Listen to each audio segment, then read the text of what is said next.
Hi, today we're going to be talking about veterans that may have been deemed incompetent by the VA and how that affects their claims. So we hope that you'll join us.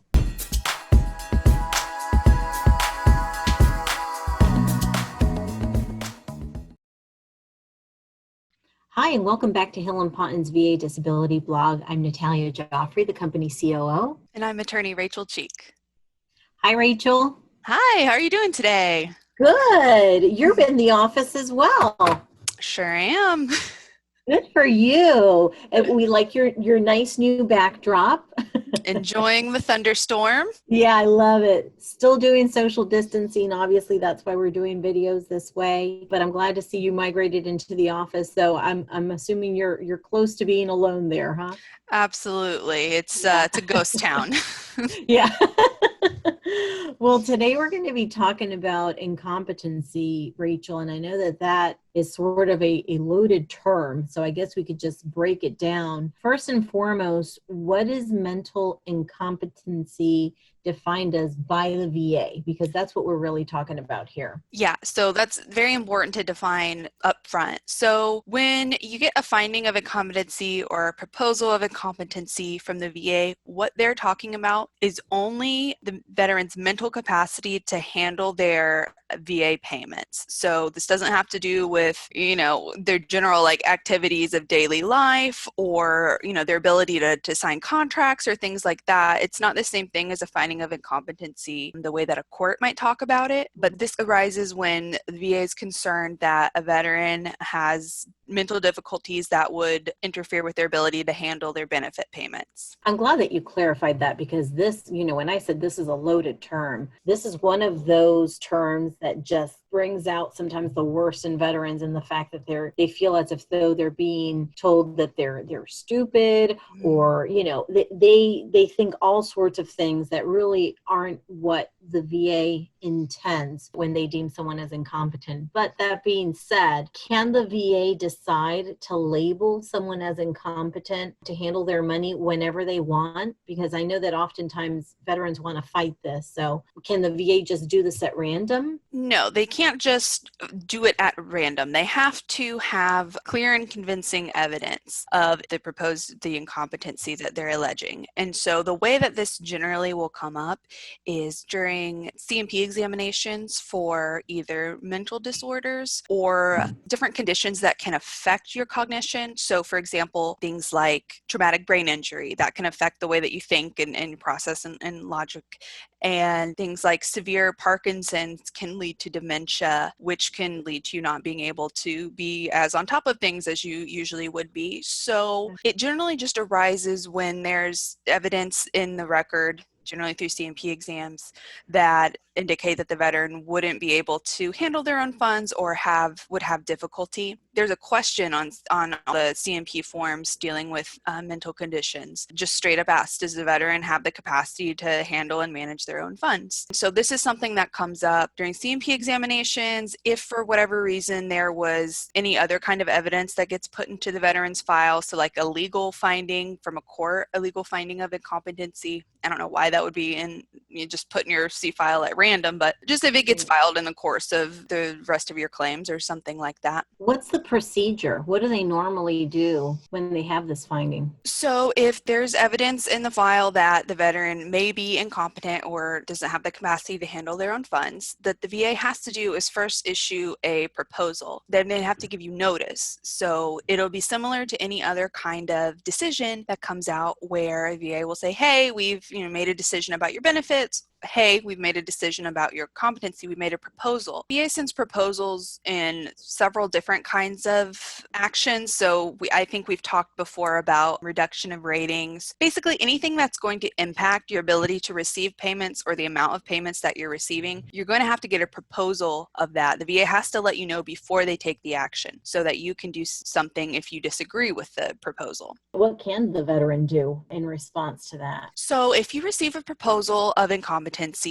you have the option to request a hearing. And if you disagree with the proposal, I always would suggest go ahead and ask for that hearing because you deserve the right to be heard. The VA shouldn't be able to make this finding that could affect the way that you receive your payments based on, the word of one examiner. You should have your voice heard as well. And so you can request a hearing. You can also submit evidence showing that you're perfectly competent to handle your own funds. So that can be something like a letter from your doctor stating Mr. So-and-so is perfectly capable of handling his own funds. He's mentally able to handle his payments. It can be statements from yourself, from family members, spouse. I've also seen suggested that you submit evidence which shows that you pay your bills on time, that you handle your money, showing that you're not behind on payments. You can handle normal financial matters, so there's no reason that you shouldn't be able to handle your VA payments as well. So what if, despite your best efforts to prove that you are competent to handle your own funds, they still deem you to be incompetent? Is that a decision that you can appeal? Yes. So any decision that VA makes, you can appeal, or you're supposed to be able to. Sometimes they'll give you decisions and not inform you that you can appeal, but for the most part, you absolutely can. And this is one of those. So, and it would just be kind of the normal appeals process. You submit your notice of disagreement, tell them why you disagree, and the appeals process gets started. Obviously, it's a lot harder to undo something rather than never have it happen in the first place. So that's why I would suggest request a hearing, submit the evidence that you have ahead of time. I want to pause for 1 second and note that while we're talking about a veteran who wants to contest the VA's finding of a proposal of incompetency, there are times where a veteran is incompetent to handle their own funds. So this would be cases like got a 100% rating for depression. You can't even get out of bed 5 days out of the week. You're not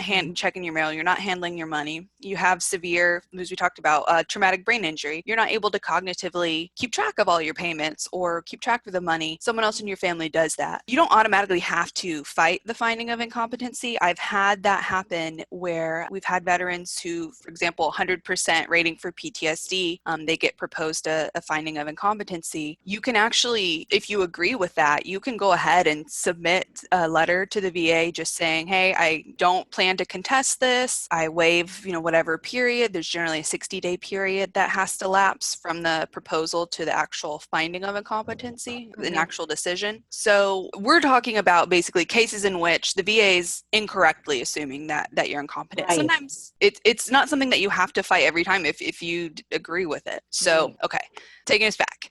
Or if your spouse agrees with it, because we see that a lot. Yes. Where the veteran says, this is wrong, they don't know what they're talking about, whatever, and the spouse, meanwhile, is going, you can't even find the milk in the fridge, or, you can't even get to the bank, let alone, deal with your money. So I'm glad that you specified that, because it doesn't, just because you're deemed incompetent by the VA doesn't mean you have to fight it. You can also just let it be. And so that kind of takes us back to, so what if they do make the finding of incompetency, whether you are fought against it or not. So once that finding is made, the VA is going to then appoint a fiduciary,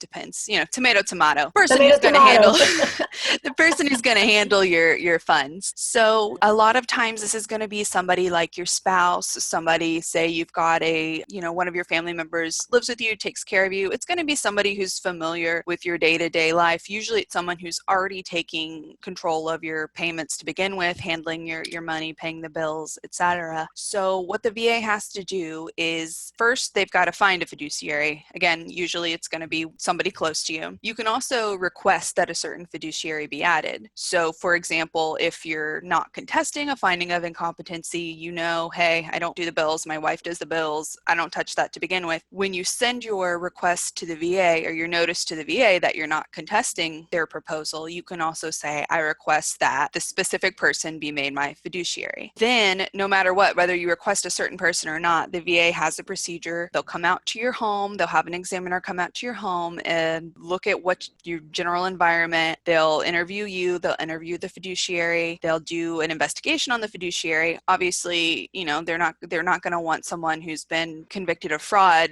3 times to handle a disabled veteran's money. They're not going to do that. Right. So in the case, let's say, Rachel, you do want to fight it, and going back to the fact that if you feel that you are competent and you want to prove that you are competent to handle your own funds, we often talk about the sacred and almighty buddy statement. So can buddy statements or family statements in a situation like that help? Is that something that they would even accept or be considered if you have family members or friends that are willing to say that you do have the competency to handle your own funds? Yes, that would certainly be something that the VA has to consider, because the standard of proof for the finding of incompetency is clear and convincing medical evidence.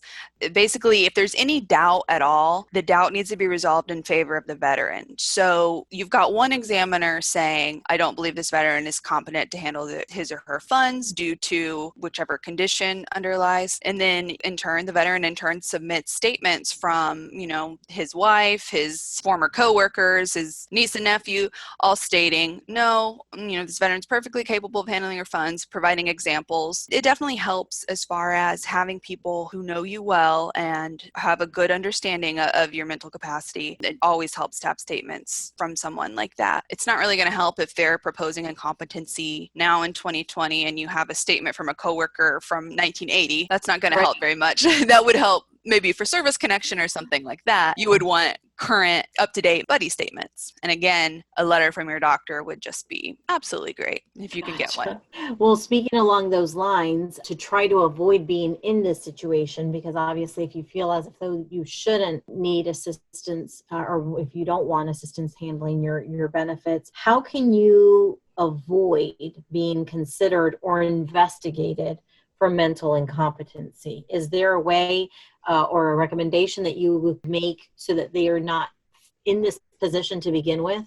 So generally, these findings arise after a CMP exam. And I know that a lot of times, again, there's a question right there on the form that asks if the veteran is capable of handling their own finances. I have seen sometimes vets who reason, well, my wife handles the bills. I don't bother with any of that. She does all the bills and finances. So sometimes an examiner can take a statement to that effect and get out of that, well, they don't handle their own funds, they're not capable of it. While it's absolutely true that you need to be totally honest and clear about, what you can and can't do. Yes. You also need to be clear, again, about what you can do. So you can say, well, due to my depression or anxiety or whatever the case may be, my wife handles most of the family finances. I don't worry about it. She keeps track of it. But, I know how much my benefit payments are. I could do the bills if I needed to. You need to be clear about your ability. It's not your fault if you actually can't keep track of them. I mean, there's nothing wrong with that. You're still entitled to benefits. You're still entitled to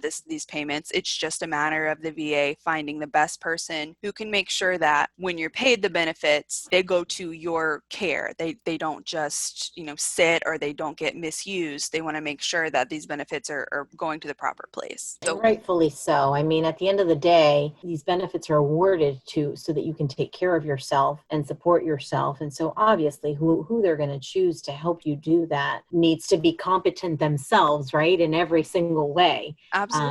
Because they're basically giving them your benefit and are being charged with distributing them illegally and in the best way possible for you. Absolutely. I think we've sort of been talking around it. I don't think we specifically addressed it. Even if you're found incompetent, that doesn't affect your benefit payments. You still get your monthly payments. It doesn't reduce the amount that you get. It doesn't affect anything relating to the amount or the entitlement, your combined rating, anything like that. It only affects who the payments are distributed to. So when you get a proposal of incompetency, that's not a proposal to stop giving you benefits or reduce your benefits. It's just a matter of who are these going to be disbursed to so that they can be handled properly. Well, that's helpful. Thank you, Rachel. Absolutely. And thank you for joining us. We hope you'll do so again. But in the meantime, if you have any questions or concerns, please feel free to visit our website or call our office.